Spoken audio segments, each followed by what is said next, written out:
देख भाई, अगर इनमें समस्या है ना, refraction of light in concave surface, तो कॉन्केव सरफेस में है ना समस्या जिन है वो देखिए। पहली चीज तो जे वाला जो चित्र बनेगा उसमें एक अवतल पृष्ठ है, अवतल पृष्ठ पे बाईं ओर दाईं ओर RHS साइड, ये एक म्यू अपवर्तनांक वाला एक माध्यम है, एक तरफ वायु यानी कि एयर माध्यम है, ये प्रिंसिपल एक्सिस है, यहाँ वक्रता केंद्र है और इसमें एक बिंदु आकार की वस्तु प्रिंसिपल एक्सिस पर कोई O रखी हुई है। तब O से चलने वाली एक किरण OM दिशा में आपतित होती है और ये अभिलंब है अपना CL, इसको जाना ऐसे चाहिए बट एयर से म्यू अपवर्तनांक में जा रही थी इसलिए वो इस मार्ग से होती हुई जाती है, जिसको हम बोलेंगे कि MN दिशा में जाती है। जब MN दिशा में जाती है तो ये हो गई आपतित किरण, ये हो गया अभिलंब, तो यहाँ बनने वाला जो कोण होगा वो होगा इंसिडेंट कोण I, यानी कि एंगल ऑफ इंसिडेंट I, आपतन कोण। और ऐसे ही अभिलंब और अपवर्तित किरण के बीच बनने वाला जो कोण होता है इसको कौन सा बोलते हैं? एंगल ऑफ रिफ्रैक्शन, यानी कि अपवर्तन कोण। तो इसको हम R से प्रदर्शित करते हैं। ये तो दो कोण थे। जब हमने एक किरण यहाँ से जा रही थी अभिलंब पर ही, कौन सी दिशा में? OP दिशा में। तो OP दिशा में जा रही है, ये अभिलंब पर प्रिंसिपल एक्सिस पर आपतित हो रही है, इसलिए कोई बिना विचलन के सीधी निकल जाएगी, इसमें कोई विचलन नहीं होगा। एक ये अपवर्तन हुई, एक ये अपवर्तन हुआ, यहाँ दो किरणें अपवर्तित हुई, दोनों किरणों को आपने पीछे खींचा, इसको पीछे खींचा, इसको पीछे खींचा। तो जब इसको पीछे खींच रहे हैं तो दोनों किरणें हमें कहाँ मिली? यहाँ पर टच होती हुई मिली, यानी कि दोनों किरणों, इस ऑब्जेक्ट का जो इमेज बनेगा वो यहाँ बनेगा, इसलिए हमने इसको कैसे शो कर दिया? I से, यानी कि इमेज, वो मतलब ऑब्जेक्ट यानी कि वस्तु। ठीक है, अब यहाँ से हमारा काम चालू हो जाता है। ये तो था हमारा बस केवल चित्र का वर्णन। तो जी हमें चित्र का वर्णन करना होता है, उसमें हमें ये सब चीज़ें बोलनी होती हैं कि एक हमारे पास अवतल पृष्ठ है APB, जिसमें P इसका ध्रुव है, C वक्रता केंद्र है, इसके RHS साइड म्यू अपवर्तनांक वाला एक माध्यम है, LHS साइड वायु एक माध्यम है, इसमें प्रिंसिपल एक्सिस पर एक बिंदु आकार की एक वस्तु O रखी है। हमने बड़ी नहीं बनाई, वैसे हम बनाते थे यूँ खड़ी बड़ी AB ऐसे करके, लेकिन हमने इसमें कैसी बोली थी? बिंदु आकार की वस्तु, यानी कि बिंदु ही है 0। तो बिंदु आकार की वस्तु रखी है, यहाँ से चलने वाली एक किरण थी OM, आपतित होती है, ये अभिलंब था CL, इसको ऐसे जाना चाहिए था X दिशा में, बट अपवर्तन के कारण से अभिलंब की ओर झुक करके MN दिशा में चली गई। एक और किरण थी OP, ये समान प्रिंसिपल एक्सिस पर आपतित होती है, इसलिए प्रिंसिपल एक्सिस पर आपतित होती है, इसलिए कैसी दिशा में चली गई? वो बिल्कुल सीधी चली गई, उसका कोई अपवर्तन नहीं हुआ। जब दोनों किरणों को आपने पीछे खींचा, इसको आपने पीछे खींचा, ये अपवर्तन हुआ, इसको आपने पीछे खींचा, तो कहाँ मिली वस्तु पर? I पर मिली, I पर मिली, यानी कि यहाँ इसका प्रतिबिंब बनेगा। ठीक है, तो यहाँ इसका प्रतिबिंब बनेगा। ये तो था अपना डायग्राम का वर्णन। अब डायग्राम में किसी को समस्या हो तो बता दो। ये डायग्राम भी तो कोई ना गलत बना दिया था, इसमें कोई समस्या नहीं है? आया ना? हाँ, चलो अब बात आती है आगे की। आगे हम डेरिवेशन करने जाते हैं। तो डेरिवेशन करने जा रहे हैं तो इसमें शुरुआत की चीज़ें बताना है। जैसे एक इसमें आपतन कोण है। आपतन कोण कौन सा है? तो हमने बोला एंगल ऑफ इंसिडेंट। तो एंगल ऑफ इंसिडेंट को कैसे शो करते हैं? I से। कौन सा होगा? OMC। तो हमने बोला angle OMC equal to I। ऐसे ही एक होगा एंगल ऑफ रिफ्रैक्शन। तो अपवर्तन कोण यानी एंगल ऑफ रिफ्रैक्शन कौन सा है? LMN। तो angle L M N is equal to R, ये दो हमारे पास कोण हो गए। चूंकि L M N angle I M C ये दोनों कैसे हैं, बराबर। चूंकि angle L M N is equal to angle I M C दोनों कैसे होंगे, बराबर होंगे, आर होंगे। क्यों होंगे, क्योंकि हम जानते हैं कि ये कौन सा कोण है, जी सम्मुख कोण है। क्योंकि जब सम्मुख कोण होते हैं तो वो आपस में बराबर होते हैं, ये हमें पता है पहले से। तो इसलिए ये वाला जो कोण होगा वो भी आई हो जाएगा। अब इसमें से ध्यान देना, ये वाला और ये वाला कोण नहीं बात कर रहा मैं, इन दोनों की बात कर रहा हूँ जो आई वाली रेखा पे बन रहा है वो वाली। तो आर और आर ये दोनों चीजें बराबर होंगी। ओके, अभी ये तीन कोणों के बारे में बात हो गई, ठीक है। Angle of incident, angle of reflection और एक कोण आईएमसी और एलिमेंट दोनों बराबर हो गए। तीन कोण हम मान रहे हैं, इतना दिमाग में रखो। Suppose that angle M O C, एक ये वाला angle M I C, angle M C P, बताइए कौन कौन से होंगे। एम ओ सी का मान alpha, alpha, M I C beta और एम सी पी थीटा। तो हमने ये तीन इसमें से कोण मान लिए कि माना कि हमारे पास ये तीन कोण हैं ये, ठीक है। उसके बाद में एक नियम काम करता है, स्नेल का नियम। तो स्नेल का नियम क्या कहता है, mu is equal to sine I upon sine R. लेकिन ये जब ही नाप पाओगे साइन आई, यानी कि ये जो एंगल है आई, ये जब ही नाप पाओगे जब ये बहुत बड़े मात्रा में आपके पास होंगे, बहुत बड़े कोण होंगे तब। लेकिन जब ये बहुत छोटे कोण होंगे तो आपको काय में नापना पड़ेगा, स्टेरेडियन में नापना पड़ेगा। तो स्टेरेडियन में जब आप नापोगे तो इसमें साइन की जो वैल्यू होगी वो खत्म हो जाएगी, यानी म्यू बराबर आई बटे आर ही रह जाएगा बस केवल आपके पास में। अभी हमने क्रॉस मल्टीप्लाई किया तो आई का मान किसके बराबर आ गया, म्यू इंटू आर के बराबर आ गया। इसको मान लिया हमने इक्वेशन नंबर फर्स्ट। अगर किसी को नहीं समझ में आएगा तो बता दो यहाँ तक, ये पहला स्टेप है। रोहित कौन सी, ये हमारे पास sine I upon sine R था। लेकिन ये साइन में कब आप कोण नापोगे, जब कोण का जो मान होगा वो बहुत बड़ा होगा तब। लेकिन यहाँ पे अगर कोण का मान मान लीजिए बहुत छोटा है तो आप काय में नापोगे, रेडियन और स्टेरेडियन में नापोगे। इसकी वजह से जो ट्रिग्नोमेट्रिक साइन है वो खत्म हो जाएगा, और वो खत्म हो जाएगा तो आपके पास में आई बटे आर रह जाएगा। ये यहाँ से साइन साइन नहीं है तो बच्चा आई बटे आर, क्रॉस मल्टीप्लाई करोगे तो आई बराबर म्यू आर, ये वाली बात आ जाएगी। इसको बोलेंगे हम एंगल इक्वेशन फर्स्ट। ये हमारे पास इक्वेशन फर्स्ट आ गई। अभी हमें आगे देखना है कि हमें आई का मान और आर का मान हमें निकालना है। तो आई का मान और आर का मान निकालने के लिए हमने इस पर माना था ये अल्फा है, ये बीटा है और ये थीटा है। तो हम यहाँ से आई और आर के मान निकालेंगे। कैसे निकालेंगे, क्योंकि हमें मालूम है, हम जानते हैं कि त्रिभुज का जो बहिष्कोण होता है वो अंततः दो कोणों के योगफल के बराबर होता है। ये हमें पता है, जिनको नहीं पता है उनको मैं बता दूं कि ऐसा होता है। क्या बहिष्कोण में एक बहिष्कोण का मान ट्रायंगल के अंदर जो दो एंगल बन रहे हैं उनके योग के बराबर होता है। तो दो, अब इसमें देखिए कितने ट्रायंगल बन रहे हैं हमारे पास में, कौन कौन से। एक तो ये हमें दिख रहा है भाई ओ एम सी, एक ये ट्रायंगल दिख रहा है ओ एम और सी, ये वाला। तो इसमें बाहर का कोण कौन सा है, थीटा। तो थीटा अंतर दो कोण यानी आई और अल्फा के बराबर है। तो हमने बोला ट्रायंगल एम ओ सी में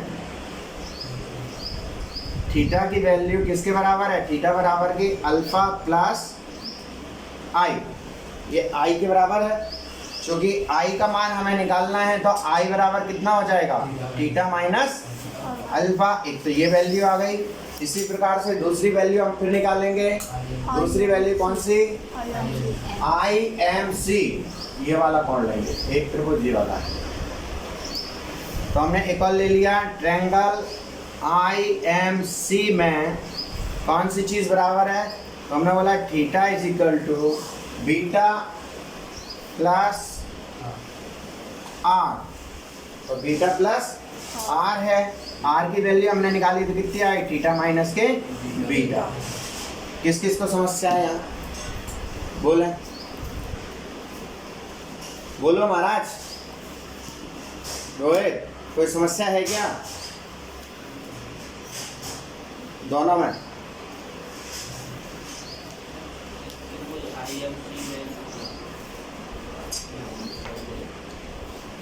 ये हमने एक और ट्रायंगल लिया था IM और C, दिख रहा है ट्रायंगल।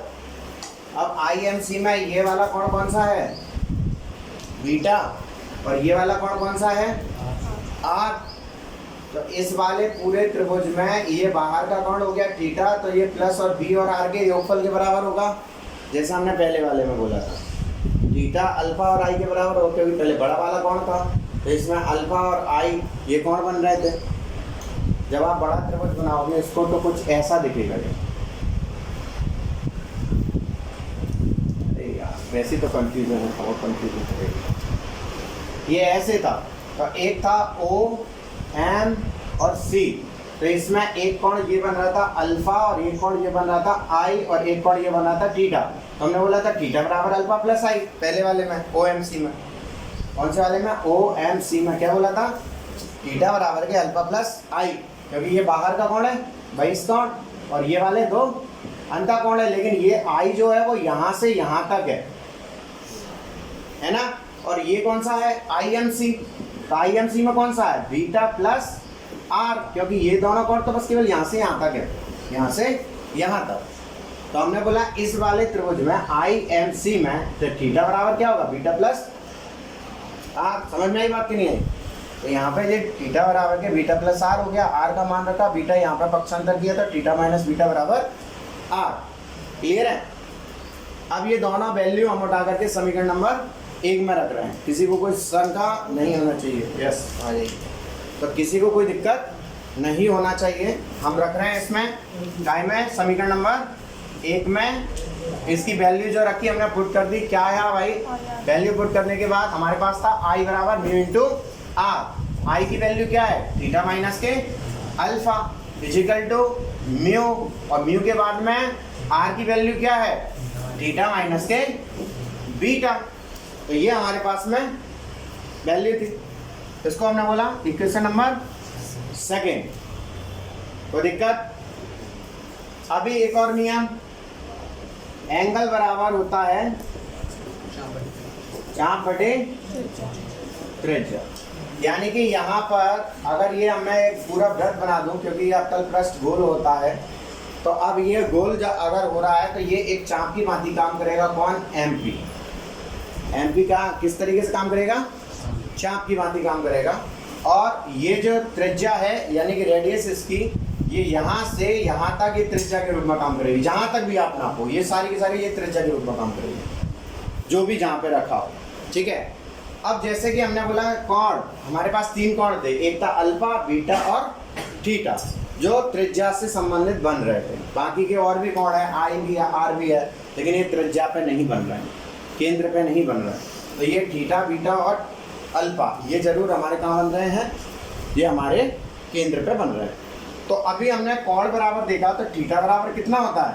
तो थीटा बराबर ये चाप बटे त्रिज्या के रूप में लिखेंगे, तो चाप हो जाएगा कितना? PM upon PC। ये चाप हो गया इसका। कैसे हुआ? यही क्यों हुआ? तो हमने बोला थीटा कोण यहाँ है, यहाँ से यहाँ तक होगा बस केवल, तो ये चाप हो गया PM और PC इसका क्या हो गया? त्रिज्या। ऐसे ही एक और जो हमारे पास है बीटा, तो बीटा बराबर कितना होगा? वही MP upon PI, MP upon PI। ऐसे ही अल्फा बराबर कितना होगा? MP upon PO। ठीक है, ये होंगे हमारे पास। हमने इसको समीकरण नंबर 2 में मान रखा। किसी को अभी यहाँ पे कोई दिक्कत आ रही है तो बोलो। एक एक स्टेप पर क्लियर चल रहा है। अब यहाँ पे अगर कोई दिक्कत नहीं आ रही है तो हमने इसमें मान रखे, जैसे थीटा की जगह पे रखा तो कितना आ गया? PM अपॉन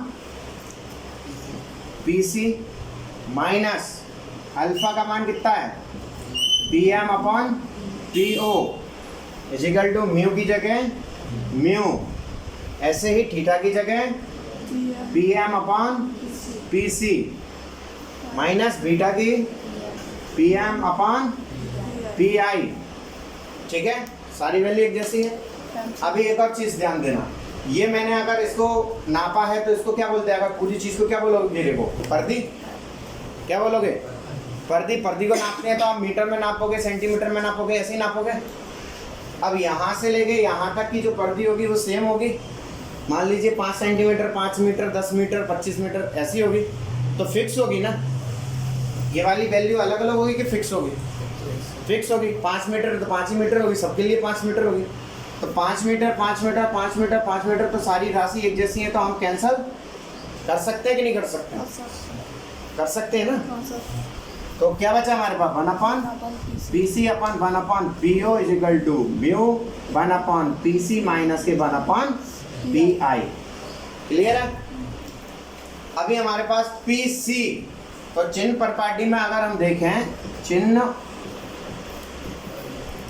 परिपाटी, तो इसमें पी सी कौन होता है, पी सी को कैसे शो करते हैं, P C is equal to R, क्यों, क्योंकि ये वक्रता त्रिज्या होती है। ऐसे ही पी ओ किसको प्रदर्शित करता है, पी ओ ऑब्जेक्ट की दूरी, यानी ऑब्जेक्ट की दूरी वस्तु की दूरी को यू से प्रदर्शित करते हैं हम। ऐसे ही एक है हमारे पास पी आई, यानी कि प्रतिबिंब की दूरी, इमेज की दूरी को v से प्रदर्शित करते हैं। तीनों राशियां काय में है, निगेटिव हो जाएंगी, क्योंकि तीनों राशियां चिन्ह के प्रॉपर्टी के हिसाब से लेफ्ट हैंड साइड आ रही है। लेफ्ट हैंड साइड आने वाली जितनी भी राशियां होती हैं उनको हम माइनस में गिनते हैं। तो ये सारी माइनस में जाएंगी, तो ये माइनस अपने इस पर चिन्ह लगाती है। अभी इनके मान उठा करके हमने रखा, जैसे कि पी सी की जगह पी सी रखा तो कितना आ गया, माइनस का आर। ऐसे ही पी ओ की जगह पे रखोगे तो पी ओ की जगह पे कितना आया, माइनस का यू mu 1 upon P C minus का फिर आर, और माइनस का पी आई बराबर कितना हो गया, 1 अपॉन माइनस का वी। ऐसे होगा, तुम्हारा तो किसी का नहीं आया था ऐसा, भगवान की कृपा से कुछ बच्चों का नहीं आया, तो कुछ बच्चे विकलांगता से चल रहे थे उन लोगों का नहीं आया, है ना। सांस लेवाई नहीं आ रही मेरे से, उससे मैं पूछने लगा। देख भाई, माइनस का 1 अपॉन आर, ये माइनस माइनस प्लस हो गया, म्यू माइनस के 1 अपॉन आर, माइनस माइनस फिर प्लस हो गया, करते हैं प्लस। अभी इसका इंटू करोगे तो क्या आ जाएगा, माइनस का म्यू अपॉन आर और प्लस का म्यू अपॉन वी। इधर माइनस का 1 अपॉन आर प्लस का 1 अपॉन वी, यू तक बी तक यू। ठीक है भाई साहब, ये हो गया हमारे पास। अभी एक जैसी राशि हमारे पास आर की है, तो हम आर को पक्षांतर करके एक तरफ लेके आ रहे हैं।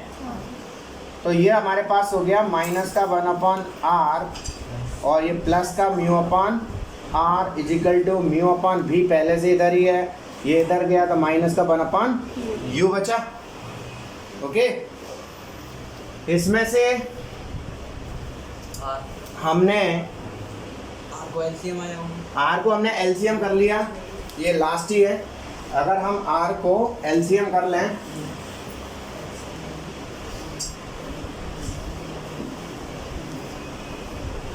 यहाँ पे हमने आर को एलसीएम कर लिया, तो आर बराबर जे कितना आ गया, ऊपर आ जाएगा म्यू माइनस के 1, क्योंकि हमें आर से आर डिवाइड कर दिया, ऊपर प्लस का म्यू बचा, माइनस का 1 बचा, ऑटोमेटिक आ रहा है भाई सब चीज़ें म्यू अपॉन वी, और ये बचा हमारे पास माइनस का 1 अपॉन यू। तो ये जो फॉर्मूला होगा इसी को हम बोलेंगे refraction of light in concave surface, ये इसका फॉर्मूला है। और इसमें अगर इतनी सारी चीज़ें हमें मालूम हो तो हम कोई एक राशि को भी ज्ञात कर सकते हैं, चाहे हमारे पास अपवर्तनांक हो, वक्रता त्रिज्या हो, इमेज की दूरी हो, वस्तु की दूरी हो, ये 4 राशियाँ। यदि 4 राशियों में से हमें कोई सी भी 3 मालूम हैं, कोई हमें सवाल देता है, न्यूमेरिकल देता है, जिसमें बोल देता है कि भाई एक वस्तु है जो हवा और पानी के माध्यम में रखी हुई है और उसमें वस्तु की दूरी इतनी है, प्रतिबिंब की दूरी इतनी है, तो वक्रता त्रिज्या ज्ञात करके बताओ, जबकि अपवर्तनांक कितना है। तो कोई भी 3 चीज़ें उसमें से दे देगा वो, आपको न्यूमेरिकल में देखना है, आंकड़े देखना है। आंकड़े देखने के बाद में इसमें फॉर्मूला में फिट करना माल और निकाल देना है। सबसे पहले हमने वो फार्मूला सिद्ध किया हुआ है कि ये हमारे पास फार्मूला था। कोई हमसे फार्मूला भी पूछता है तो फार्मूला भी बता सकते हैं। तो ये एग्जाम पॉइंट ऑफ व्यू से फार्मूला इंपॉर्टेंट है, इसलिए हम ये बताओ। ओके, सेम फैक्टर, बिल्कुल सेम फैक्टर इसमें कॉनकेव में था, सेम फैक्टर कॉन्वेक्स में लगेगा, बिल्कुल सेम, कोई अंतर नहीं है। बस केवल थोड़ा सा अंतर यहाँ जरूर हो जाएगा क्योंकि उसकी कुछ चीज़ें पॉजिटिव होंगी, तो वो जानते हो तुम चिन्ह प्रॉपर्टी को कैसे लगाना है। तो आप इस चीज़ को दूसरी बार करके देखना। आप कहाँ समस्या करी थी तुमने, ये देखो।